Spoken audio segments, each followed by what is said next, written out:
The war had been over for 6 months. People were still counting their dead. Lieutenant Olivia Mason stared out the viewport of the small salvage ship as it drifted toward the strange object. Space was full of junk these days, remnants of the Orion conflict that had nearly destroyed 3 star systems. "Are we sure this is worth our time?" she asked, not taking her eyes off the target. Samantha, the team's engineer, nodded while checking her tablet.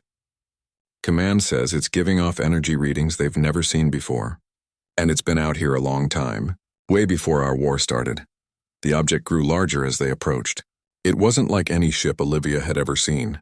No hard angles or visible thrusters. It looked almost grown rather than built. Smooth, with curves that reminded her of seashells from Earth. Its surface was silver white, catching the distant starlight in ways that made it seem to glow from within. "Beautiful," whispered Tara, their pilot. "Almost doesn't look like a warship." "Everything's a weapon these days," Olivia replied. She'd learned that lesson the hard way. Their salvage vessel, the Hummingbird, eased alongside the alien craft. Up close, the ship's surface wasn't solid as it had appeared. Tiny patterns covered it like circuit pathways, but organic, pulsing with faint light. "The main hull is intact," Samantha said. "Atmospheric readings show breathable air inside. Temperatures low, but survivable." Olivia nodded. "Gear up, standard salvage protocol. We don't know what's in there or how long it's been waiting."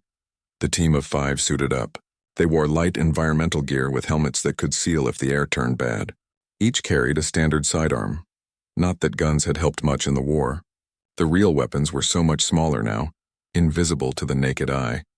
The airlock cycled and they stepped onto the alien vessel. Olivia went first, weapon ready. The corridor they entered was dim, lit only by the same faint patterns they'd seen outside. The floor felt strange under her boots. Not metal or plastic, but something that gave slightly like flesh. "It feels alive," whispered Peter, their medic. "The whole ship." Olivia checked her scanner. "Life support's working, but barely. If there was a crew, they're probably long gone." They moved deeper into the ship. The corridors curved gently, never meeting at right angles. The walls pulsed with slow, rhythmic light that seemed to follow them as they walked. "This isn't like anything in our databases," Samantha said, recording everything with her devices. "The material isn't metal or any composite we know. I don't even have words for it. Some kind of biological technology," Peter suggested. "Look how it responds to our presence." The path widened, leading them to what must have been the ship's control center. Unlike human vessels with their chairs and consoles, this room was open, with what looked like thin tendrils hanging from the ceiling. The walls curved inward, forming a dome overhead where stars were visible through some kind of transparent material. And in the center stood a pod. It was vertical, about 7 feet tall, made of the same material as the rest of the ship but more transparent. Inside was a humanoid figure. "We've got someone," Olivia said, approaching cautiously. The others followed, weapons half raised. The being inside the pod was female-shaped but clearly not human. Her skin was pale with a translucent quality, showing faint traces of what might have been veins or perhaps the same circuit-like patterns that covered the ship. Her limbs were longer than a human's, elegant in their proportions. But most striking was her hair, if it could be called that. It floated around her head as if underwater, silver-white strands that seemed to glow with their own inner light. "Is she alive?" Tara asked, her voice barely audible. Peter stepped forward with his medical scanner. "Reading definite life signs, but they're strange. Extremely slow, almost like hibernation, but deeper." "How long has she been here?" Olivia asked. Samantha ran her hand over some markings near the pod. They glowed brighter at her touch. "Based on the decay rate of the materials and the stellar drift, I'd guess at least 300 years. Maybe more." "That's impossible," Tara said. "Nothing survives that long in stasis." "Human things don't," Peter corrected.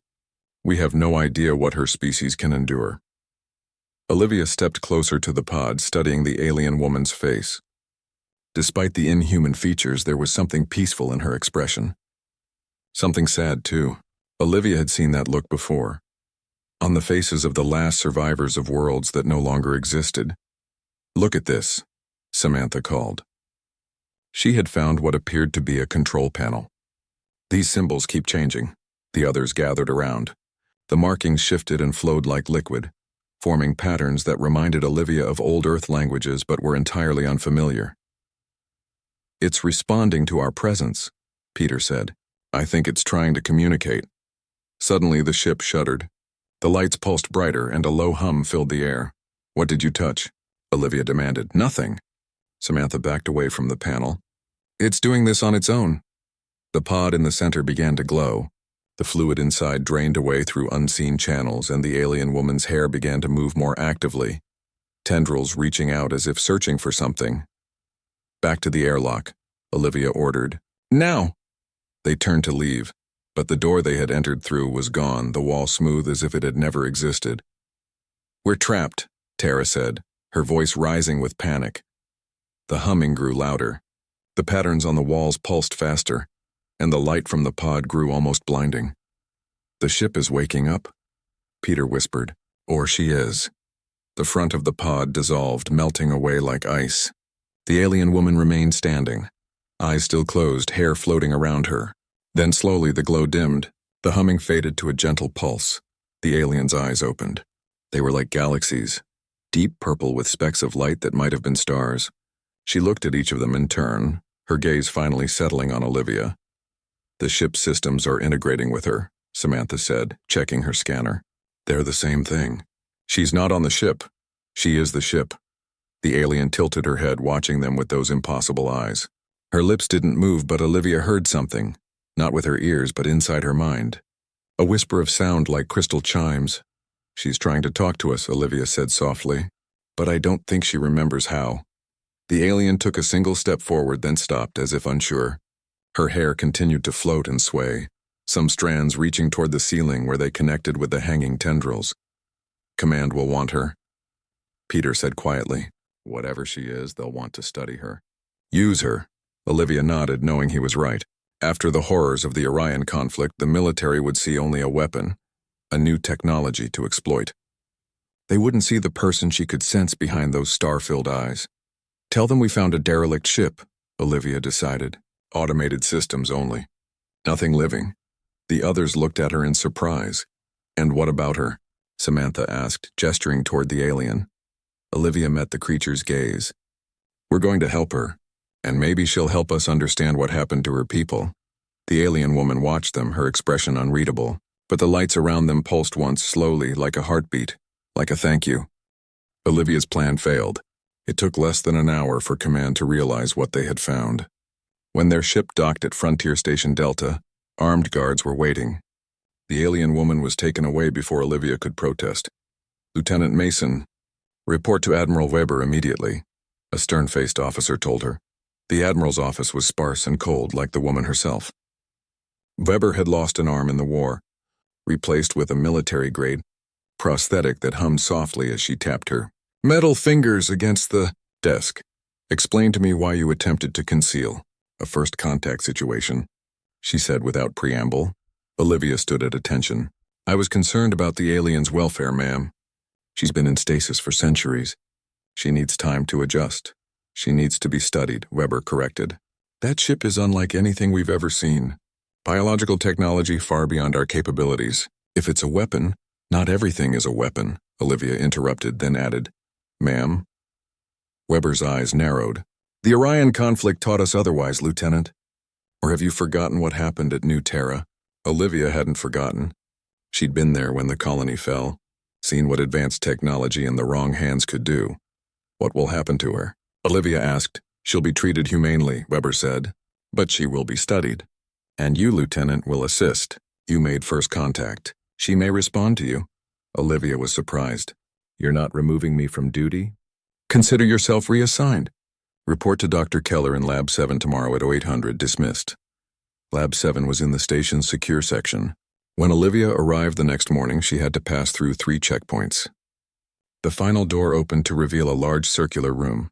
One half contained scientific equipment, screens displaying data she couldn't understand. The other half was a clear enclosure where the alien woman sat motionless on a simple bed. Dr. Keller was a small woman with kind eyes that contrasted with her businesslike manner. Lieutenant Mason, good, we've been waiting for you. How is she? Olivia asked, looking at the alien. Physically stable as far as we can tell with such an unknown biology, but unresponsive. She won't communicate. The alien's hair still floated gently around her head, but it seemed duller now, the glow fainter. Her star-filled eyes were open but unfocused, staring at nothing. Has anyone tried talking to her? Olivia asked. For hours, Keller said. She doesn't respond to speech, touch, or visual stimuli. We were hoping you might have better luck. Olivia approached the clear wall. Can she hear me through this? Keller nodded. It's a one-way sound barrier. We can choose to let her hear us or not. Let me in, Olivia said. Keller hesitated. That's not protocol. We don't know if she's dangerous. She's been awake for over 24 hours in a strange place, surrounded by strangers running tests on her. Olivia pointed out. If she wanted to hurt someone, she would have by now. After a moment, Keller sighed and pressed a button. A section of the clear wall slid open. Olivia stepped inside. The alien didn't look up or acknowledge her presence in any way. Up close, Olivia could see fine details she'd missed before. The way the alien's skin had a faint pattern beneath it, similar to the ones on her ship. The way her chest barely moved with slow breaths. Hello, Olivia said softly. My name is Olivia. I was on the team that found your ship. No response, not even a blink. Olivia sat down on the floor, putting herself lower than the alien. A non-threatening position. I'm sorry about all this. I tried to prevent it, but, well, my people are afraid. We just finished a war. Everyone's still jumpy. The alien remained still, but Olivia thought she saw a flicker in those cosmic eyes. Your ship was amazing, Olivia continued. I've never seen anything like it. The way it seemed alive. Was it grown, not built? Is that how your people make things? Nothing. But Olivia kept talking, describing her world, her job, simple things about human life. Hours passed. Scientists came and went behind the glass wall, watching and recording. Eventually, Dr. Keller's voice came through a speaker. Lieutenant, it's been 6 hours. You should rest. Olivia nodded and stood. I'll come back tomorrow, she told the alien, though she had no idea if she was understood. This became Olivia's new routine. Every day she would sit with the alien for hours talking. Sometimes she would bring objects to show, simple things like a book, a plant, a piece of fruit. The alien never responded, though sometimes Olivia caught that flicker in her eyes, the subtle glow of her hair intensifying briefly. After 2 weeks, Admiral Weber summoned Olivia again. No progress, she stated. The science team wants to try more invasive methods. Olivia felt a chill. What kind of methods? They want to take samples. Study her physiology directly. She's a person, not a lab specimen, Olivia protested. Weber's expression hardened. She's an unknown entity with technology we need to understand. The decision has been made. I'm informing you as a courtesy because you've spent time with her. That night, Olivia couldn't sleep. She kept thinking about the alien woman, alone in that sterile room, about to be cut open and studied like a thing. Before she fully realized what she was doing, she was dressed and heading toward Lab 7. The night shift was minimal, just one guard and one scientist on duty. Olivia used her security clearance to enter, making up a story about leaving something behind. The alien was still sitting on the bed, in the exact same position. Her hair seemed even duller now, barely moving. I need to talk to her alone, Olivia told the night scientist, a young man named Alex. Admiral's orders.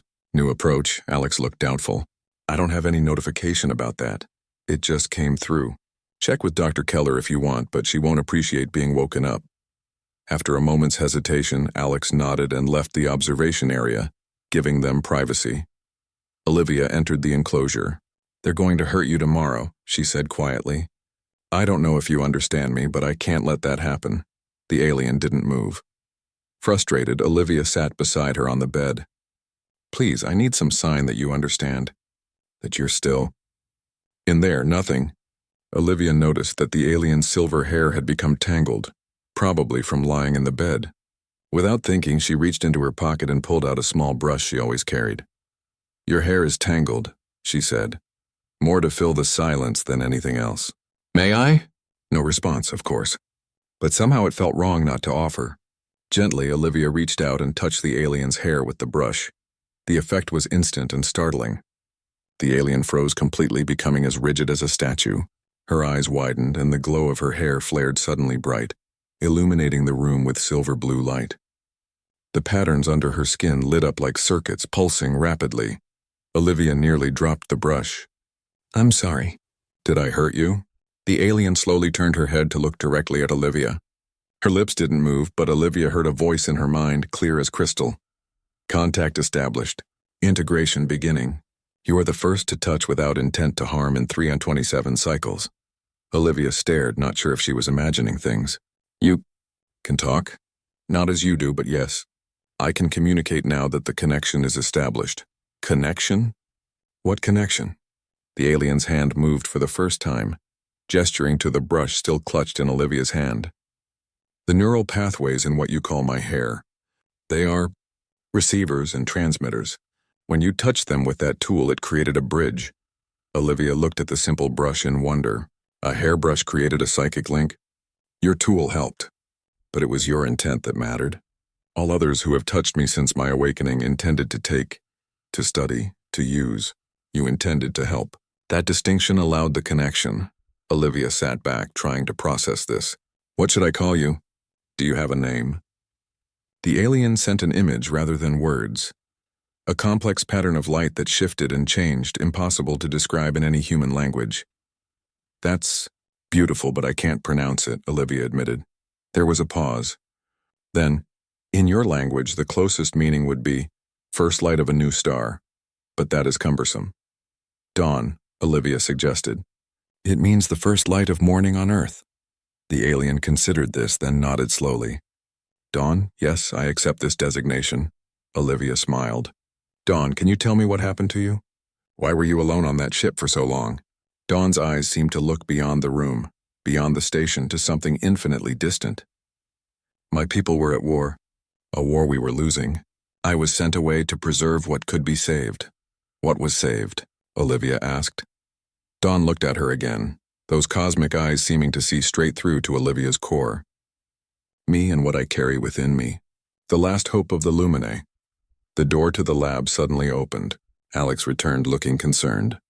Lieutenant, is everything okay? The readings from in there are going crazy. Olivia stood quickly. Everything's fine. I've made a breakthrough. Get Admiral Weber and Dr. Keller here now. Tell them she's talking to me. As Alex hurried away, Olivia turned back to Dawn. I won't let them hurt you. I promise. Dawn's expression remained serene. But Olivia felt a wave of emotion through their new connection. Gratitude mixed with something like sorrow. It may not be your choice, Olivia Mason, but I thank you for your kindness. It has been a very long time since I experienced that. The room buzzed with activity. Admiral Weber stood with her arms crossed, watching as Dr. Keller ran test after test. Dawn sat calmly through it all, responding only to Olivia's questions. This connection you've established is remarkable, Dr. Keller said, studying her readings. Her brain activity changed completely when you brushed her hair. Not her brain, Olivia corrected.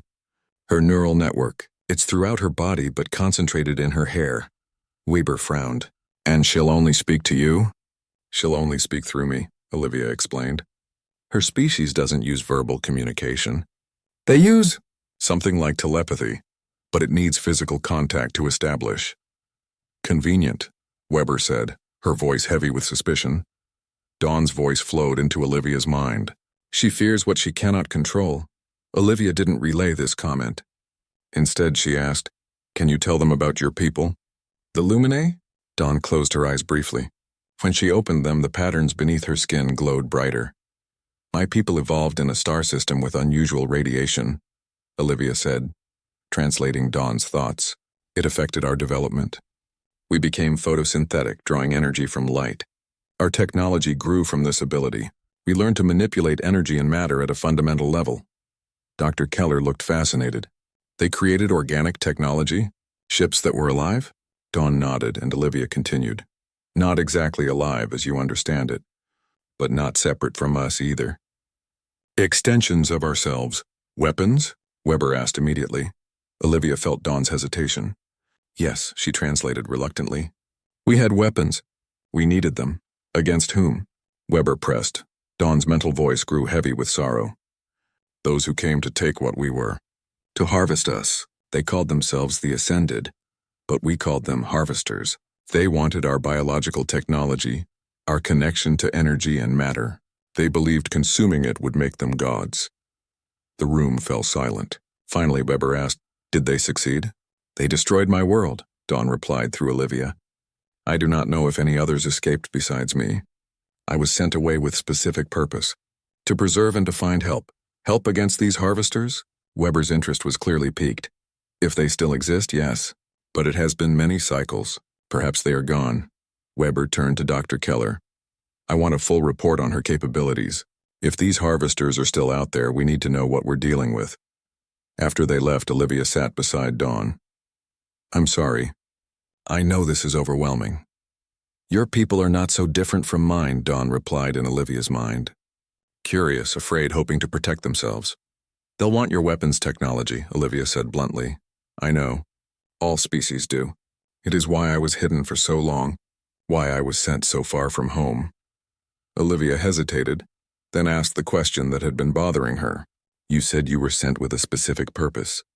What was it? Dawn's cosmic eyes studied her. To find a compatible species.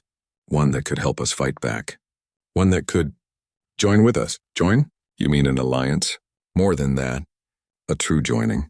My people believed that the next step in evolution was symbiosis between different forms of life. The harvesters sought to consume. We sought to combine, Olivia tried to understand. And you think humans could be this compatible species? You established contact when no other could. That suggests compatibility. Before Olivia could ask more questions, the door opened and Samantha, the engineer from the salvage mission, rushed in. Liv, you need to see this, she said, her face pale. She held up her tablet, showing readings that meant nothing to Olivia, but Dawn understood. She stood suddenly, her hair flowing with renewed energy. The ship, she said into Olivia's mind. It's regenerating. Olivia relayed this to Samantha, who nodded. That's what our instruments say. The biological material is not growing, repairing itself. Take me to it, Dawn requested. Weber was reluctant but eventually agreed after Olivia argued that Dawn might provide valuable insights into the ship's technology. Under heavy guard, they traveled to the secure hangar where Dawn's ship was being kept. The vessel had changed since they found it. The dull, damaged sections had been replaced by gleaming new growth. The circuit-like patterns pulsed with steady light. Dawn approached it slowly, her own patterns beginning to sync with the ship's.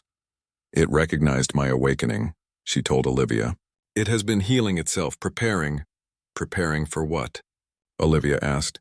Instead of answering, Dawn placed her hand against the ship's hull. The section beneath her palm rippled, then opened like petals of a flower, revealing an entrance. The guards raised their weapons, but Weber held up her hand. Wait, Dawn turned to Olivia. Come, there is something I must show you. Despite Weber's protests, Olivia followed Dawn into the ship. Inside it was transformed. The corridors glowed with steady light, and the air felt fresh and clean. They moved toward the central chamber where they had first found Dawn's stasis pod. The room had changed dramatically. The pod was gone, replaced by a large circular platform surrounded by hanging tendrils that gently swayed. The walls displayed moving images, star systems, planets, and what appeared to be data in the Lumini language. This is the heart of the vessel, Dawn explained. From here I can control all functions. It's beautiful, Olivia said, watching the flowing patterns of light. But why show me this? Dawn gestured to the platform. This is where the joining happens, where compatible species can link their consciousness with ours, creating something new. Olivia stepped back. You want to join with me? Not fully, not yet. But a partial connection would allow me to share knowledge directly. To show you what my people faced, what may still be out there. And what would this do to me? Olivia asked cautiously. It would change you, Dawn admitted. Not physically at first, but your mind would expand. You would see and understand things currently beyond human perception. Olivia hesitated. This went far beyond her mission parameters, far beyond anything she was prepared for. Yet something in Dawn's eyes, a depth of loneliness and hope, made her pause. Why me? She asked. Because you showed kindness when you had no reason to. Because you saw me as a person, not a thing to be used. Dawn's mental voice softened. And because the initial connection we formed suggests high compatibility. Your mind accepted my thoughts without resistance. Before Olivia could respond, the ship trembled. A low alarm sound pulsed through the chamber. What's happening? Olivia asked. Dawn's expression changed to one of alarm. She moved to the wall, placing her hands against it. Images flashed rapidly.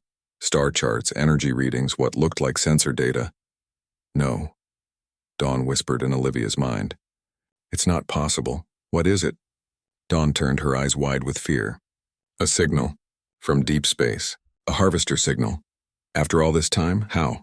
They must have detected my ship's regeneration. The energy signature is distinctive. Dawn's hair began to move agitatedly. We must leave now. They rushed back through the ship to the entrance.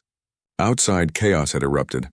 Alarms blared throughout the hangar, and station security personnel ran in all directions. Admiral Weber spotted them and strode over. What did you do? She demanded. Nothing, Olivia said. But Dawn says there's a harvester signal coming from deep space. They've detected her ship. Weber's face hardened. Convenient timing. Just as she gets access to her vessel. You think this is a trick? Olivia asked incredulously. I think we know nothing about her or her true intentions, Weber said. For all we know, she's calling reinforcements. Dawn's mental voice was urgent. There's no time for this. If the harvesters have survived all these cycles, they will come for me. For what I carry? Olivia relayed this, adding, Admiral, what if she's telling the truth? We need to prepare. Weber studied them both, her cybernetic hand clenching and unclenching. Finally, she said, she stays under guard. You too, Lieutenant. If anything happens, I'm holding you personally responsible. In the days that followed, the station's sensors detected nothing unusual. No alien fleet appeared. No attack came. Doubt began to creep in even for Olivia. Had Dawn manipulated her, created a false crisis to gain access to her ship? Yet when they were alone, the desperation in Dawn's mental voice seemed genuine. They are coming, she insisted. They moved slowly, cautiously. But they are coming. One night, unable to sleep, Olivia visited Dawn in her quarters. The alien sat cross-legged on the floor, her hair flowing around her in complex patterns, eyes closed in what appeared to be meditation. Dawn, Olivia said softly, I need the truth, all of it. What are you really doing here? Dawn's eyes opened, those galaxy-filled orbs fixing on Olivia. The truth is complex and not easily accepted. Try me. Dawn rose gracefully. What I told you was true. I was sent to find a compatible species, to create a symbiosis that could fight the harvesters, but not just fight them, replace them, become what they sought to become, but through harmony rather than consumption. And you think humans are this species? Some humans, Dawn corrected. Those whose minds can adapt to the joining. Like yours, Olivia shook her head. This is a lot to take in. I understand your doubt, but soon you will have no choice but to believe. Dawn's expression grew solemn. They are almost here, Olivia. I can feel them at the edges of this system, watching, waiting. If that's true, we need to warn Weber, prepare defenses. Your weapons cannot harm them. Only what I carry can stop them. The attack came 3 days later. Olivia was in a meeting with Admiral Weber, trying once again to convince her of the threat when the station shook violently. Alarms blared throughout the complex. Status report, Weber shouted into her comm. A panicked voice responded. Unknown vessel just appeared at the edge of our sensor range. It's huge, Admiral, and it's firing on us. Weber's eyes flicked to Olivia. Get to Dawn, now. Olivia ran through corridors filled with frightened people. Emergency lights flashed red, and the station shuddered with each impact. When she reached Dawn's quarters, she found the alien standing calmly in the center of the room, her hair flowing with renewed energy, patterns beneath her skin pulsing rapidly. They're here, Dawn said simply, her voice flowing directly into Olivia's mind. The station is under attack. We need to evacuate, Dawn shook her head. There is nowhere to run. Not from them. They've found what they've been searching for. She held out her hand. Come, we must reach the ship. They moved through the chaos, Dawn seemingly unaffected by the panic around them. Another blast rocked the station, sending people sprawling. Through a viewport, Olivia caught a glimpse of their attacker. A massive vessel, black as space itself, shaped like a twisted version of Dawn's ship. Where Dawn's vessel was graceful, this one was jagged, its surface covered with what looked like barbs or thorns. What is that thing? Olivia asked, horrified. A harvester ship, Dawn replied. Once it was like my vessel. Now it is corrupted, twisted by what they've done to it. They reached the secure hangar, now in disarray as personnel rushed to evacuation points. Dawn's ship sat in the center, glowing brighter than before, as if responding to the threat. Samantha was there, working frantically at a console. She looked up as they entered. "Liv! The station's defenses are failing.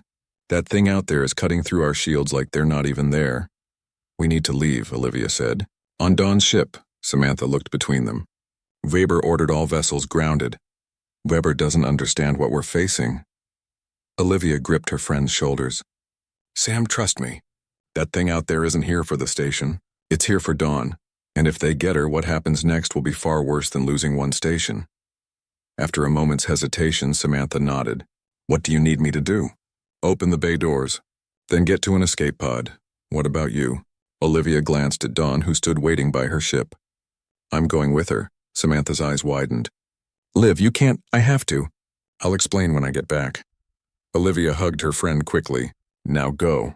As Samantha hurried away, Olivia joined Dawn at the ship.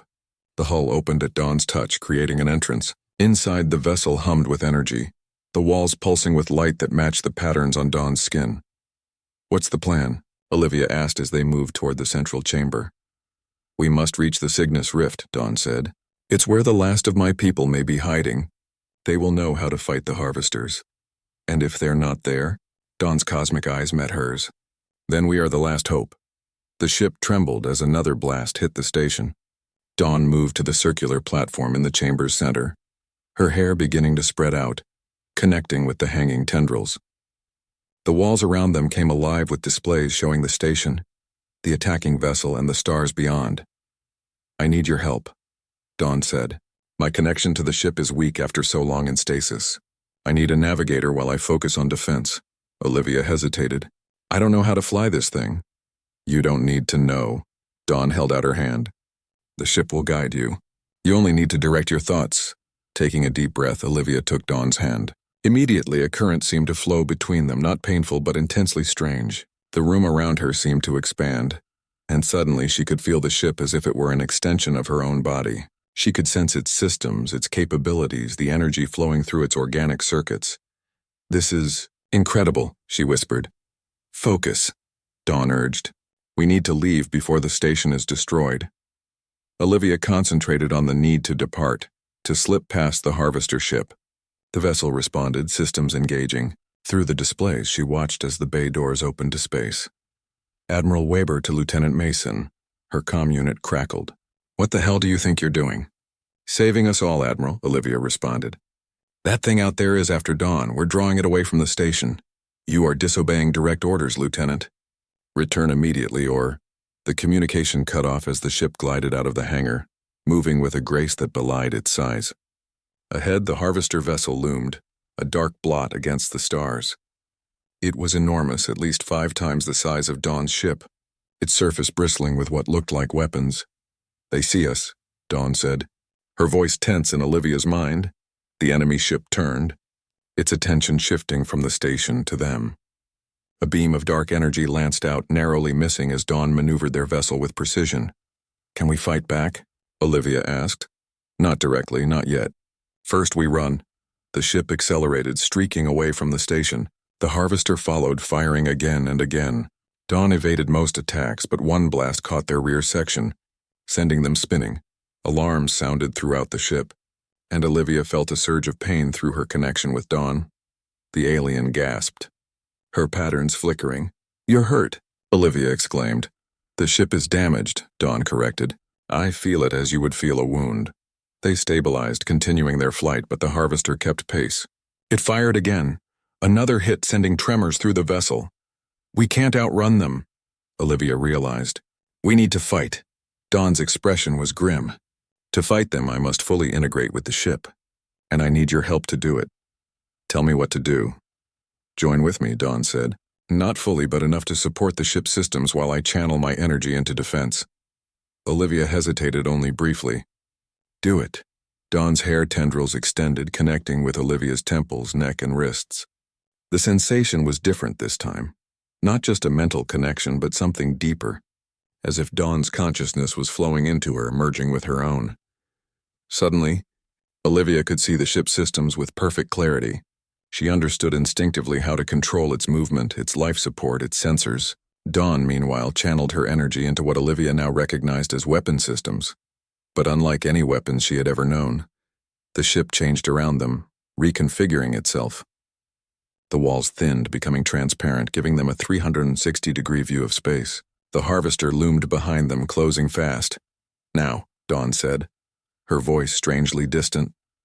The ship responded, turning to face their pursuer. From points along the hull, streams of brilliantly colored energy erupted, twisting and coiling like living things. They struck the harvester ship, wrapping around its dark bulk. For a moment, nothing happened. Then the energy streams began to pulse, sending waves of light through the enemy vessel. The harvester ship shuddered, its movement faltering. "What are you doing to it?" Olivia asked, amazed. "Not destroying," Dawn explained. "Converting. Breaking down the corrupted biological technology, returning it to its natural state." The harvester fired again, a desperate attack that grazed their ship. Olivia felt the impact as pain across her own skin, understanding now why Dawn had flinched earlier. "It's working," Dawn said, "but they're fighting back. They've called for reinforcements." Olivia checked the sensors, now as familiar to her as her own hands. 2 more ships approaching. Smaller, but still a threat. Dawn's grip on her hand tightened. "We can't fight them all, not yet. We need to reach the rift." Olivia directed the ship away from the damaged harvester, plotting a course toward a distant sector of space. The ship responded instantly to her thoughts, accelerating to speeds she hadn't known were possible. Behind them, the wounded harvester struggled to follow, its movements erratic. The approaching reinforcements were still hours away at their current speed. "We've bought some time," Olivia said. Dawn relaxed slightly, her connection to the ship's weapons fading as she focused on healing the damage they had sustained. Through their link, Olivia could feel the vessel repairing itself, organic material growing to replace what had been destroyed. "This is amazing," she said, watching the process. "Your technology. It's like nothing I've ever seen." "It is not technology as your people understand it," Dawn replied. "It is life directed to specific purpose. My people learn to grow what yours builds." As the immediate danger passed, Olivia became aware of changes in herself. Her senses seemed sharper, her thoughts clearer, and she could feel Dawn's presence in her mind. Not intrusive, but comforting, like a hand holding hers in the dark. "What's happening to me?" she asked quietly. Dawn's eyes were sympathetic. "The beginning of the change. Our partial joining is affecting you more quickly than I anticipated. Your mind is remarkably adaptable. Is it permanent? That depends on what happens next. If we separate completely, you will eventually return to your normal state. If we continue toward a full joining..." Dawn left the thought unfinished. Olivia took a moment to assess her feelings about this. Strangely, she felt no fear, only curiosity and a sense of possibility. What exactly is a full joining? Within the heart of the Cygnus Rift, reality bent in ways that human science had never imagined. The surviving lumini had created a pocket dimension, a hidden fold in space where they had rebuilt a fraction of their civilization. As Dawn's ship glided toward a vast structure that seemed to be made of crystallized light, Olivia stared in wonder. "It's beautiful," she whispered. Through their deepening connection, she felt Dawn's pride and sorrow mingled together. "This is but a shadow of what once was. My people numbered in the billions. Now there are fewer than 10,000. Their vessel docked with the central structure, connecting seamlessly as if 2 living organisms joining. The walls dissolved, creating an opening, and several luminae approached. They resembled Dawn, with the same translucent skin and flowing luminous hair, but each had unique patterns beneath their skin, and their colors varied slightly. One stepped forward, clearly a leader. His patterns were more complex than the others, and his hair moved with deliberate purpose. He did not speak aloud, but Olivia felt his thoughts brush against her mind. "You have returned, First Light. And you have brought something unexpected." Dawn inclined her head respectfully. "Elder Horizon, this is Olivia Mason of Earth. She helped me escape the harvesters. We have begun the joining process." The Elder's cosmic eyes studied Olivia with intensity. "A human. This is the compatible species you have chosen?" "She chose me as much as I chose her," Dawn replied. The connection was immediate and strong. She accepted the first stage of joining with remarkable ease. The Elder approached Olivia, his hair tendrils reaching out but not touching her. "May I?" he asked directly into her mind. Olivia nodded, understanding he wanted to examine her somehow. The elder's tendrils hovered near her temples, and she felt a gentle probe, different from Dawn's presence but similar in nature. After a moment, he withdrew, his patterns pulsing with what Olivia somehow knew was surprise. Extraordinary. The compatibility is higher than any we have encountered. Your mind has already begun restructuring itself to accommodate the symbiosis. What does that mean? Olivia asked. It means, said another Lumini, stepping forward, that you are the answer we have sought for centuries.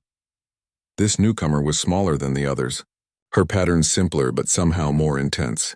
Dawn's emotions shifted to something like reverence. Olivia, this is Pattern Weaver, she explained, our most gifted scientist. She designed the symbiotic process. Pattern Weaver circled Olivia, her hair moving in complex configurations. We have tested thousands of species across many galaxies. None showed more than partial compatibility. Yet you... She gestured, and a display appeared in the air, showing what Olivia somehow recognized as her own neural patterns, rapidly evolving. You are adapting at an unprecedented rate. The harvesters will follow us, Dawn said, bringing them back to the immediate threat. They tracked my ship once. They will find a way through the dimensional tear. Elder Horizon nodded gravely. We have detected their probes already. They cannot break through yet, but they will find a way. They always do. Then we must prepare, Dawn said. Olivia needs to complete the joining process if we are to have any chance against them. Olivia felt a flutter of nervousness. What exactly does that involve? Pattern Weaver gestured for them to follow. Come, I will show you. They moved through corridors of living crystal, passing other Lumini who stopped to stare at Olivia with curious eyes. Eventually, they reached a chamber dominated by a pool of luminous liquid that swirled with the same patterns visible beneath Luminae's skin. This is the Genesis Pool, Pattern Weaver explained. It contains the concentrated essence of our species, our collective knowledge, our biological capabilities, our evolutionary potential. It looks like liquid light, Olivia said, mesmerized by its movement. In a sense, it is. Light organized into information, into life. Pattern Weaver turned to face her directly. To complete the joining, you must immerse yourself in it. The process will rewrite portions of your genetic code, enhance your neural structure, and permanently link your consciousness with Dawn's. Will I still be me? Olivia asked, the reality of what she was considering finally hitting her fully. Yes and no, Pattern Weaver said honestly. You will retain your memories, your personality, your essential humanity. But you will also become something more. A hybrid consciousness capable of perceiving and interacting with reality in ways humans cannot. Dawn took Olivia's hand. I will be with you through it all. Our minds will be linked but distinct. Two perspectives sharing one expanded consciousness. Olivia stared at the pool, then at the Lumini gathered around her. These beautiful alien beings who had suffered so much, who had hidden themselves away rather than be consumed by the harvesters. And Dawn, who had spent centuries alone in the dark waiting for someone to find her. The harvesters, Olivia said. What exactly will they do if they find this place? Elder Horizon's patterns darkened. What they have always done. Consume. They will absorb our biological technology, our connection to energy and matter. They will take what makes us unique and use it to make themselves more powerful, and then they will move on to other species, including yours. They've already found your world, Dawn added gently. The coordinates were in your station's database. They will see humans as another resource to be harvested. Olivia thought of Earth, of Admiral Weber and the station, of Samantha and all the others who had no idea what was coming. She thought of the vision Dawn had shared with her, the twisted, corrupted beings that had once been like the Luminae, driven by insatiable hunger for power. If I do this, she said slowly, how does it help stop them? Pattern Weaver's expression brightened. The joining creates something the harvesters cannot comprehend. True symbiosis. Their entire existence is based on consumption, on taking. They cannot understand or replicate a genuine merger of consciousness, freely given and received. The joined consciousness generates a unique energy signature, Dawn explained, one that disrupts their technology, that can unravel the corrupted bonds they've created by force. You've done this before? Olivia asked. Created joined beings to fight them? Elder Horizon shook his head. We have created partial joinings, but never a complete one. None of the species we found were compatible enough. Until now. The implications were overwhelming. Olivia closed her eyes, trying to process everything. Through her connection with Dawn, she felt reassurance, patience, and something else. A deep hope that had sustained the alien through centuries of isolation. "I need time to think," Olivia said finally. "Of course," Elder Horizon agreed. "Rest, reflect. This decision cannot be made lightly." They showed her to private quarters, a small but comfortable space that adapted to her presence, the lighting and temperature adjusting automatically to her preferences. Dawn stayed with her, her presence a quiet comfort. "I'm scared," Olivia admitted when they were alone. "I know," Dawn replied softly. "I would be concerned if you weren't. This is not a small thing we are considering. If I do this, if we join completely, what happens then? Do we fight the harvesters together? Just the two of us?" Dawn shook her head. "Not alone. If the joining is successful, it creates a template. Others could follow. Humans and Luminae who choose to unite. An entirely new kind of being that combines the best of both species." "An army," Olivia said. "A community," Dawn corrected. "One that could stand against the harvesters not through superior firepower, but through a fundamentally different approach to existence." Olivia sat on what appeared to be a bed, though it molded itself to her body like nothing she had experienced before. "I keep thinking about Earth, about the people I left behind. If I do this, can I ever go back? Yes, though you would be changed. But consider this. If we succeed, you would be going back not as a refugee, but as a messenger, a bridge between our peoples." The thought was both terrifying and exhilarating. Olivia lay back, staring at the ceiling that somehow showed a view of stars unlike any she had seen before. "I need to sleep," she said. "Real sleep before I decide," Dawn nodded. "Rest, I will be here when you wake." Sleep came surprisingly easily, deep and dreamless. When Olivia awoke, she found Dawn sitting in the same position, as if she hadn't moved at all. "Do your people sleep?" Olivia asked. "Not as you do. We enter meditative states where we process information and repair our systems. It is similar but more controlled." Olivia sat up, feeling remarkably refreshed. "I've made my decision." Dawn waited, her cosmic eyes patient. "I'll do it," Olivia said. "Not just for Earth or for your people, but because I want to know. I want to understand the universe the way you do. I want to see what we could become together." Dawn's patterns brightened with joy. "Are you certain?" "No," Olivia laughed. "I'm terrified. But sometimes the right choice is the scary one." They returned to the Genesis pool chamber where Elder Horizon and Pattern Weaver waited. Other Luminae had gathered as well, their patterns pulsing with anticipation. "You have decided?" Elder Horizon asked. Olivia nodded. "I have. I'll complete the joining." Pattern Weaver approached, her expression solemn. "Before you proceed, you should know the full truth of what Dawn carries." Olivia frowned. "What do you mean?"